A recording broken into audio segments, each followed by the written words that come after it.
everyone, ngayon naman is subukan natin yung application ng differentiation sa maximum minima, or ito yung parang hanapin natin yung pinaka-maximize na pwede sa isang bagay. This is the differentiation. So dito, find the volume, hindi naman natin, find the volume of the largest back that can be made by cutting equal squares out of the corners of a piece of cardboard of dimensions 15 inch by 24 inch. So, ito yung natin, dimensions 15 dito. Dito naman sa taas is 24. Then, turning up the side. So, dito nga sinabi na cutting squares, equal squares out of the corner. Kung baga dito may mga corner to, may equal square dyan.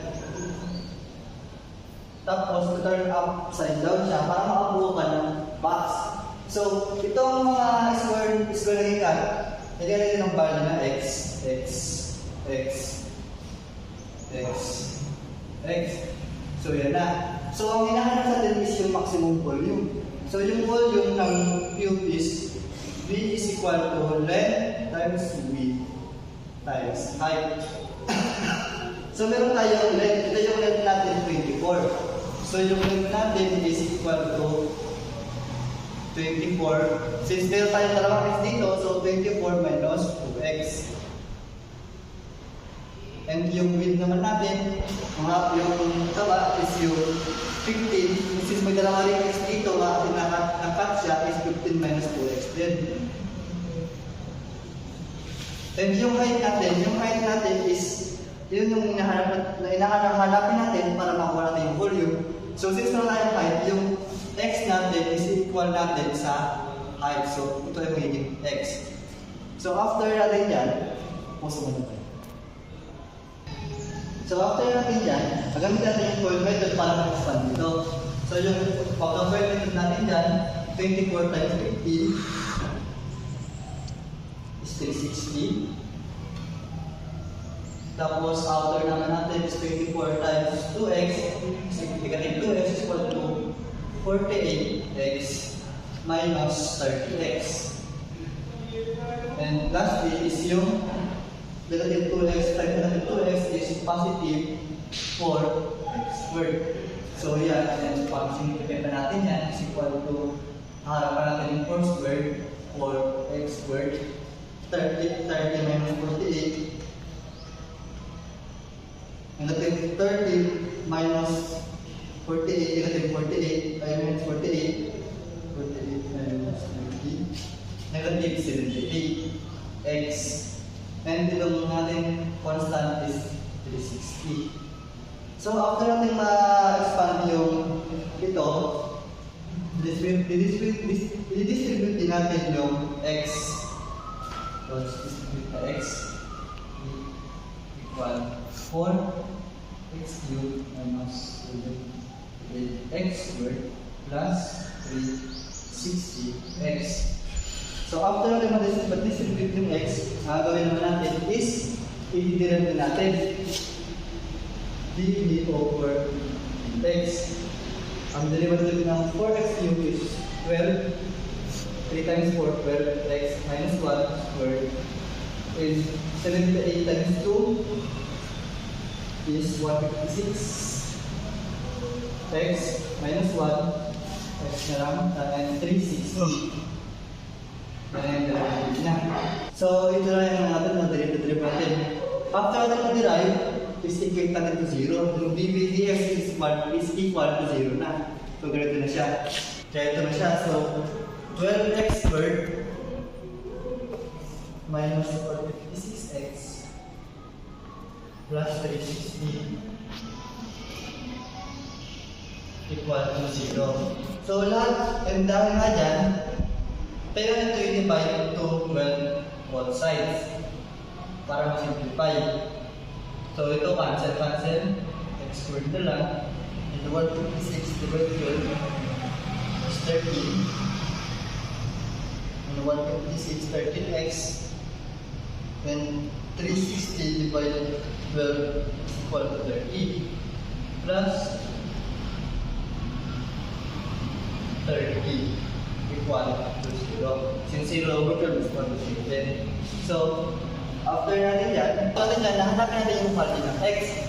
So yung value ng x natin is of course ganito. Parang yan siya, factor natin siya, factor out.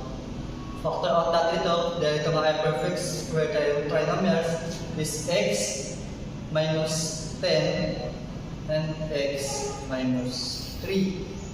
So x squared, so 10 minus 3, 13, and pag pinag-plus natin itong 10 times 3 is positive 30, equal to 0. And meron tayong dalawang value ng x, and x is negative 10 equal to 0, so x is equal to 10.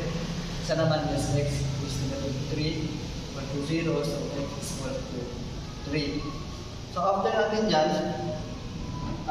meron mo tayong dalawang value ng x is yung 10 and 3. So pag yung subukan natin sa i-input dito sa may dito. Wait na pala, wait na. Okay na. Dito sa may itong equation na to, yung v 24 minus 2x times 15 minus 2x times x. So if x natin is equal to x is equal to 10, mangyayari ganyan. So dito kasi, pag x natin is 10, pag enter natin sa input, so ibawa sa may width, so yung width natin dahil width is unknown din, is equal to 15 minus 2x, so magiging 15 minus 2 times 10 is equal to negative 5. So bawal siya kasi nga, para tayo ng negative 5 is not acceptable to, so bawal ang negative 5. Pero pag 3 naman yan is pwede siya, so ito negative 5. Pero pag 3 naman is 15 2 times 3, which is to 6, so magiging ano siya, positive 9, so pwede yun, yung 3. Pero dito nga, sinubukan lang natin sa may, if x is equal to 10, is negative 5 na yung bawal siya. So dahil dyan, yung gagamitin natin is yung x equal to 3. So yun nga, ito na gagamitin natin, mabalik tayo dito sa may v times length times width times height. So ito yung natin, yung formula na gagamitin natin, ay yung formula na gagamitin natin. Yan. So yung magiging natin, if x is equal to 3, yung volume natin ay magiging 24 minus 2 times 3 times 15 minus 2 times 3 times 3. So yung volume natin is magiging 2 times 3 is 6, so 18.